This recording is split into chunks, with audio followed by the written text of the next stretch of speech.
Wake windows are ruining your child's sleep. There, I said it. It's audacious and I can't wait to talk to you about it. Hi, my name is Sarah, and as the lead certified pediatric sleep expert at Yours and Baby Sleep, I am so passionate about getting your baby on an actual schedule and throwing wake windows literally out the window, and I can't wait to teach you all about it.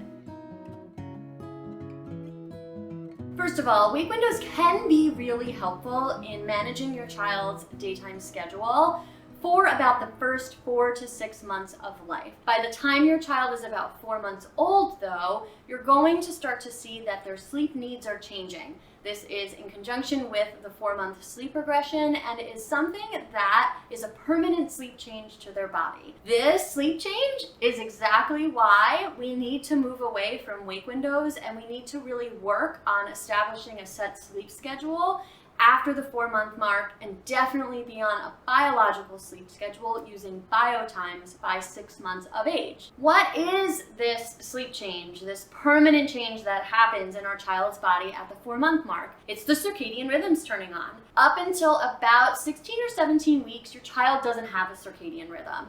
And then, seemingly overnight, the switch literally flips. When the switch flips on, your circadian rhythms help your baby's body run on a 24-hour cycle. Circadian rhythms dictate our sleep, our digestion, our hormones, our immune system, our cardiovascular system. And you can imagine, in the same way that you offer your child a feeding on a pretty set schedule, they are going to eventually want to sleep on a pretty set schedule because their body has this circadian rhythm. When a baby goes through the 4-month sleep regression, this is a good readiness sign that your child is okay to move on to a set schedule on the clock. Now, when we're making this shift, whether you're doing it at 4 or 5 or 6 months, or you're coming across this video and your baby is 10 months old, it is going to be a mindset shift for you, because up to this point, you've been thinking, I need to calculate 95 minutes from the last time they woke up, which means that yesterday their nap started at 12, but today their nap starts at 12:45 because today the nap, blah, blah. You know what I'm doing. I'm doing mom math. I'm doing wake window math, and it's maddening. What you're going to be concerned about is, well, can my child stay awake for this amount of time? You know, the Google blogs and the internet tells me that their wake window can only be 2 hours and 10 minutes, but with a biotime schedule, they need to be awake for 2.5 hours. And how do I manage that? I want to talk through those fears and those concerns first before talking about what the schedule should look like. I find it fascinating that there is actually no research on wake windows. There's no scientific research. There's nothing that backs up the theory of wake windows. And they're very popular. And yes, do they work for a certain amount of time? Of course. Are sleep consultants able to guide you through wake windows through, the toddler years? Absolutely, because they are good at their craft. However, if you're not choosing to work with someone one-on-one who is an expert in the topic of wake windows, I find that a lot of families really struggle with this concept, because not every baby can stay awake for this certain amount of time. And in addition, when we're talking about the sleepy hormones that surge at particular times in the day, this doesn't always align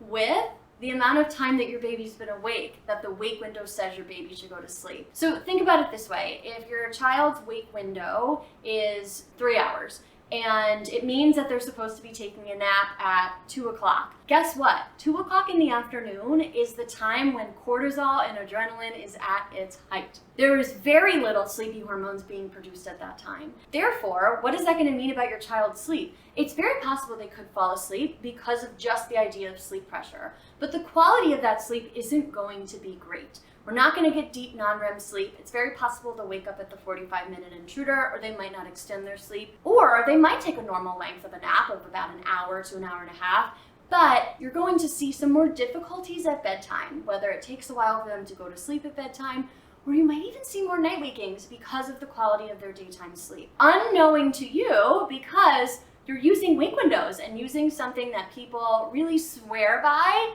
but it doesn't necessarily work for your baby. What is the best way to get your baby on a schedule? What I want you to do at 4 months old is assess your baby's sleep needs during the day. If they need 4 naps, what you will do is start arranging those 4 naps at set times during the day, plus or minus 30 minutes. So keeping in mind and giving your baby grace, they are not a robot, they are a baby. They may not sleep exactly to the minute of 8:30 in the morning. Maybe it's gonna be 8:45 one day, and that's okay.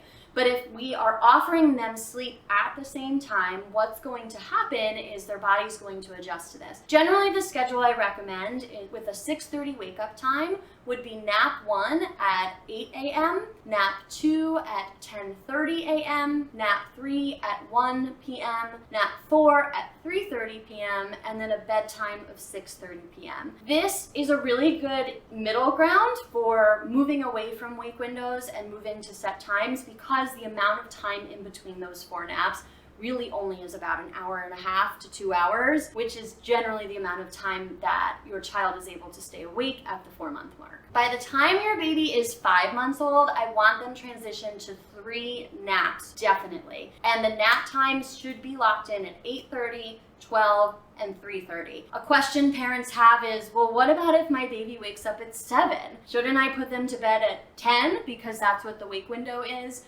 Or, like, are they even going to be tired at 9 o'clock? The answer is yes, they will. Their body internally is sending them signals to produce sleepy hormones, melatonin and adenosine. This happens around 8:30 in the morning. So even if your baby woke up at 7, it's still okay to offer them a nap at 8:30. Again, plus or minus 30 minutes. Maybe you push them to 9, but not push them much later than that at this age. The same goes for the remainder of your day. If the first nap is super long and you don't think that they're going to be tired by 12, then push it to 12:30. But I would not push it any later than that to capitalize on that sweet spot of sleep. Same thing goes for the 3:30 or 4 o'clock nap. Once your baby drops to 2 naps, we are still going to do the same times on the schedule, and it will be around 9 o'clock for the first nap and around 1 o'clock for the second nap. Again, give or take plus or minus 30 minutes so that we can accommodate for shorter naps or early mornings or maybe days that we've slept in and still allow our baby to capitalize on those hormone productions within our system. When your toddler drops to 1 nap, which happens around 15 months old, we're going to offer them a nap at 12.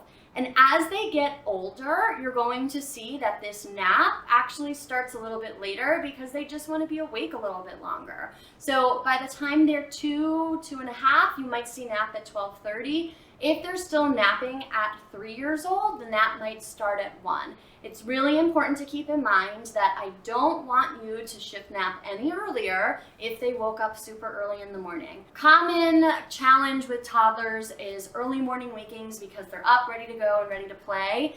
And what reinforces that is using a wake window from that early morning waking and shifting nap much earlier than the time when they're producing the bulk of their melatonin and adenosine, which is between 12 and 1. It is much more favorable to offer them a nap between that time, regardless of the wake time, and then lock in their bedtime at around 7 p.m. If you have questions about your baby's schedule, I encourage you to head down to the comments and leave them there. Tell me your baby's age and how many naps they are taking, and I can help guide you towards a better biological sleep schedule for them. As you're scrolling down, give me a thumbs up so that I know that you've enjoyed this video, and subscribe to my channel to be the first to know about the latest sleep tips that are published. As always, from my living room to yours, thank you so much for joining me today, and sweet dreams.